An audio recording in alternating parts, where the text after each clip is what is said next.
Assalamualaikum guys. Kalau korang mencari bubu lukah teleskopik yang senang untuk dibawa ke mana, kau dapatkan bubu lukah pada tangan aku ni guys. Apabila kau tak nak pakai, kau boleh lipat macam ni. Apabila kau nak pakai, bukankan saja klik dia.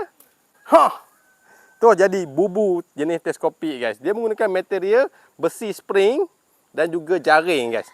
Ini saiz SL ni setakat ikan saiz 2 kilo memang muat nak masuk guys. Dia ada lubang depan dan juga belakang. Ini kalau sambil korang memancing, korang letak bubu ni, letak umpan, insya-Allah ada ikan masuk. Tak dapat mancing, dapat ikan dalam bubu guys. Apabila korang tak nak pakai, lipatkan sahaja macam ni guys.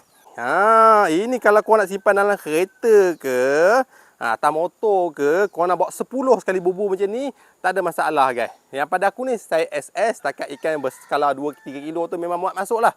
Kalau kau minat dengan bubu teleskopik yang senang untuk dibawa ke mana-mana, yang penting harga mampu milik ni kau dapatkan di dalam beg kuning aku guys. Memang senang lah untuk dibawa ke mana, sebab boleh dilipatkan saja macam ni guys.